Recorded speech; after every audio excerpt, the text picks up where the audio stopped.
back to New Rockstars. I'm Erik Voss, and this is a breakdown of everything you missed in the new trailer for Black Panther Wakanda Forever. Both this trailer and the Comic-Con trailer in July were edited by the super talented Healy to some amazing music, and Healy was actually kind enough to shout me out on Twitter, so I'm gonna do my best to take his challenge and analyze this trailer frame by frame for the hidden layers of meaning, everything we hear, everything we see, everything everyone's wearing, a couple sightings of additional Black Panther suits, some clues hidden in the editing that, I'm sorry Andrew, it's not your fault, but I did find them. I don't know how, but I found them. Let's take a cue from Riri Williams and let's go!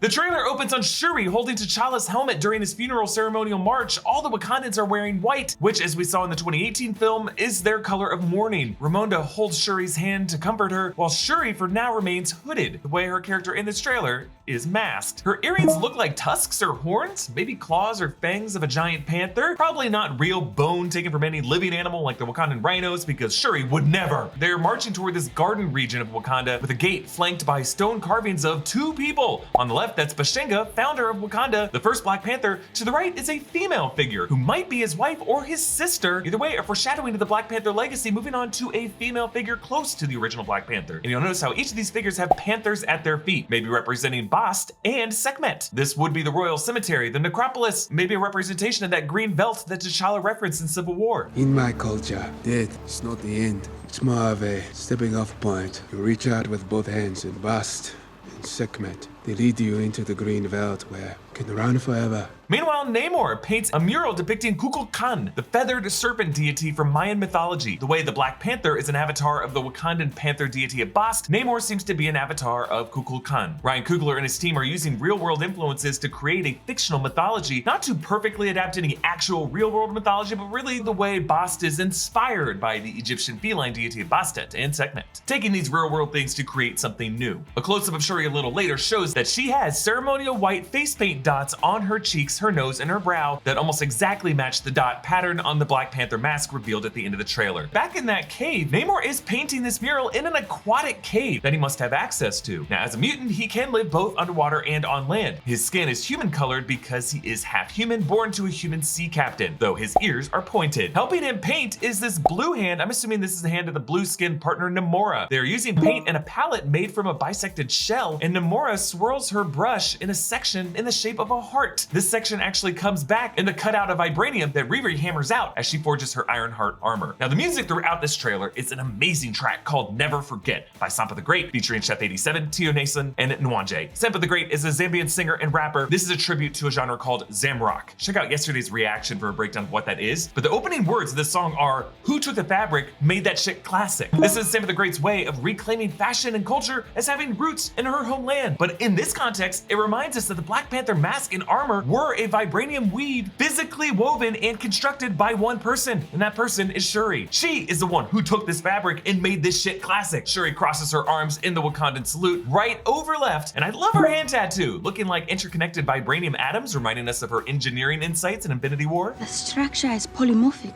Right, we had to attach each neuron non-sequentially. Why didn't you just reprogram the synapses to work collectively? Because we didn't think of it? I'm sure you did your best. Namor has this interesting line saying, only the most broken people can be great leaders. If you think about it, this has got to be advice that he is giving either Shuri or Ramonda or Okoye or one of the women of Wakanda. Because if he was talking to one of his own people, he'd probably be speaking that Mayan language Doc Huerta said that he had to learn for this film. Huerta revealed that Namor isn't necessarily the villain of this movie, but rather more of an antagonist or an anti-hero. He told Empire Magazine, Latin Americans are always the bad guys in Hollywood movies, but now we're the heroes, or an anti-hero in this instance. And he told Entertainment Weekly, maybe the most important twist in the character is that he's not a selfish person. He's taking care of a community. He's not an individualist, he's part of a tribe. The shot from the first trailer returns, showing T'Challa's memorial mural with Wakandan lettering translating to, "The Panther King forever lives in us and rests with the ancestors." A wide shot shows Namor descending to the throne of his kingdom, the kingdom called Tlalocan. It's an Aztec afterlife for those who die from drowning or lightning or diseases associated with the rain deity. Now, articles citing this movie's production are calling it a Mayan realm, but it's not, it's an Aztec realm. But again, this is all a fictional traditional mythology pulling from several real-world sources. However, note that Tlalocan isn't just an ocean realm, it's a realm accessed by any water-based source, which makes Namor and his people from Tlalocan more dangerous wherever you are on land, because they can get you from any body of water deep enough to drown in. One thing that watching the kind of content we cover here at New Rockstars makes very clear is that being the main character is stressful, enough to make your hair fall out.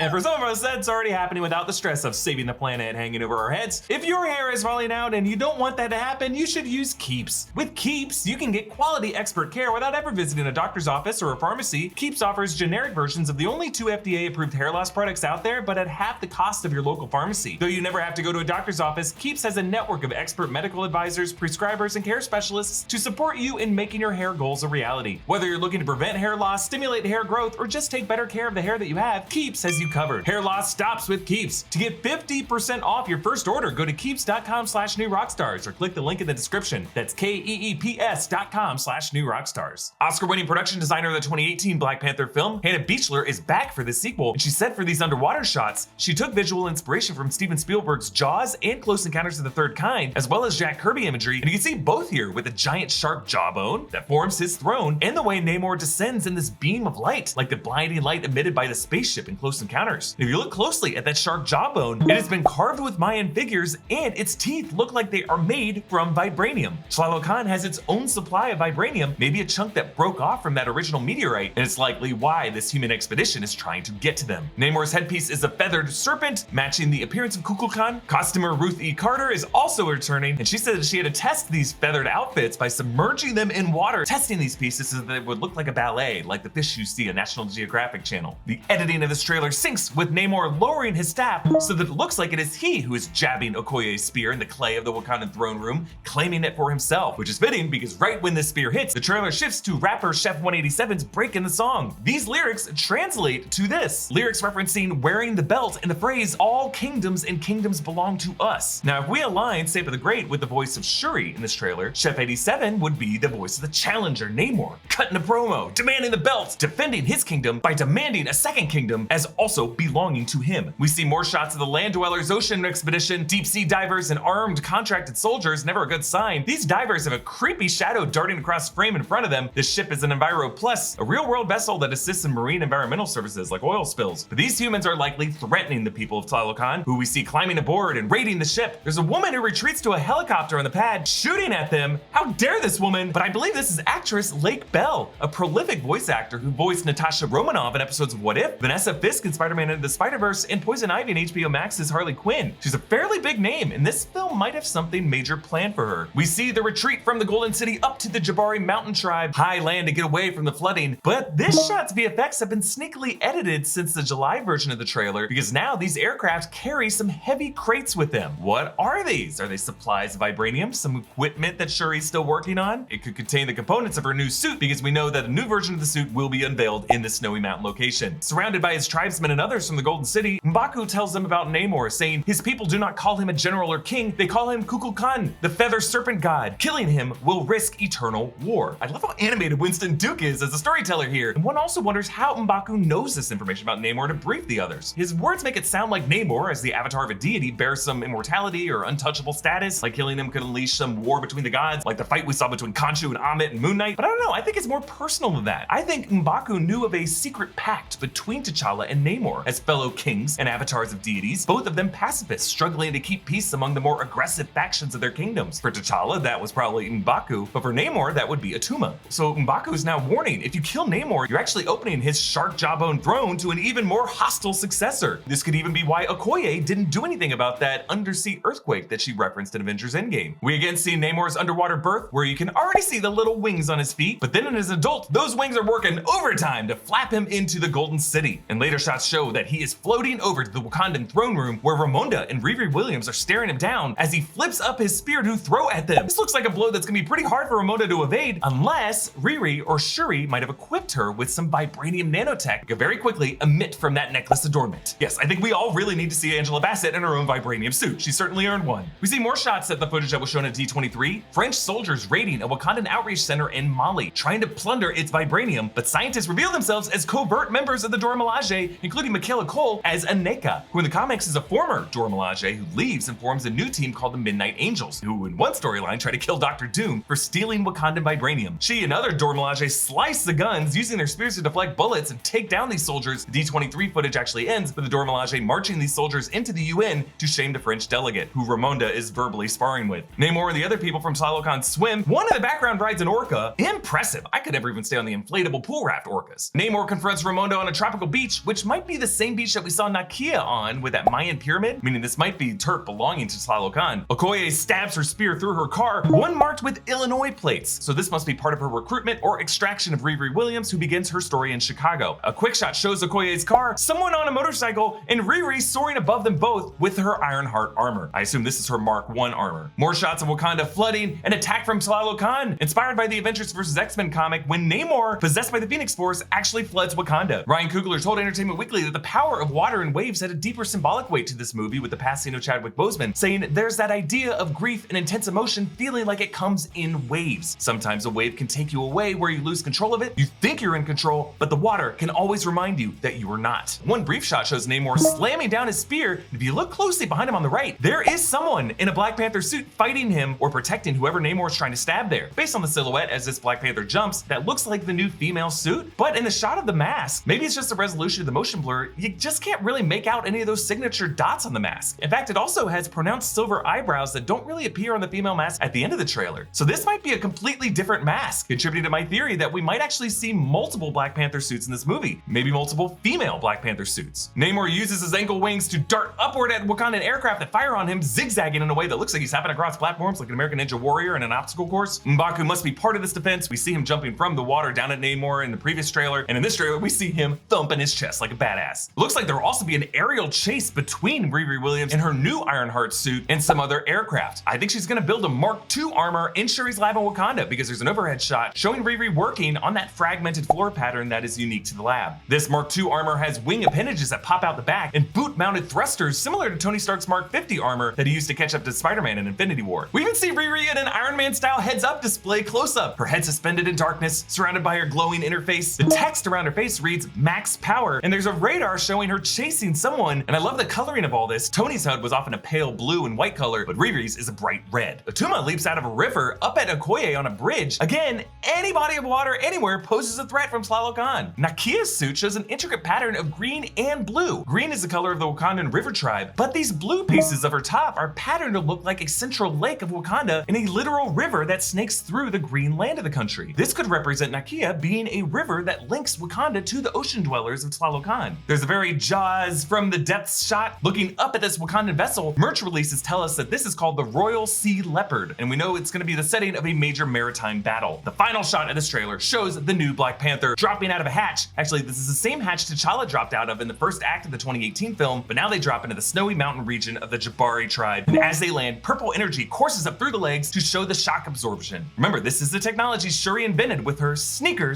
that she is seen wearing in promo posters for this film. This is also the same purple shockwave that Marvel has been ending in the letters of Marvel Studios in the opening fanfares of most of their recent titles, at least the ones ever since Chadwick Boseman passed. And the latest theatrical release added a specific shot to the opening montages showing T'Challa doing his handshake with his little sister. Could we read this as a passing of a torch? Now, this is the same suit that ended the July trailer with the gold trimming on the calves, the open panther mouths on the arms, like the hand weapons that Shuri was operating in the 2018 film, and now we can clearly see this is a slender female figure that truly does match the silhouette of Letitia Wright. That, plus the dots matching her face paint, does really make us think this is Shuri. However, you may find the music staying familiar here. This is the same music Ryan Coogler has used for the Dora Milaje. So that might be a clue pointing to this being Okoye or some other Dora Milaje like Aneka. But I don't know, this music might also just refer to the women of Wakanda in general. Now, if you look closely behind this figure, there are a few Jabari tribesmen, but also a red cloaked Dora Milaje, who might be Okoye or Ayo, it's kind of hard to tell. But as the camera pans up, you can see behind that red cloak is a teched up suited leg with similar black and gold trimming. So while I think this is Shuri in the suit, I really don't think she's gonna be the only woman wearing a Black Panther suit in this film. This movie could present a whole team of women who are all working together to try to carry the legacy of T'Challa. By the way, I'm still a fan of that theory that Shuri could synthetically reproduce the heart-shaped herb and then venture into the ancestral plane to resurrect Killmonger, who was buried at sea. I'm just still looking for evidence for it in this footage. I love this trailer so much, I cannot wait to break down this movie when it comes out in November. You can follow me on TikTok, Instagram, and Twitter at EA Voss. Follow New Rockstars, subscribe to New Rockstars for more analysis of everything you love. Thanks for watching, bye.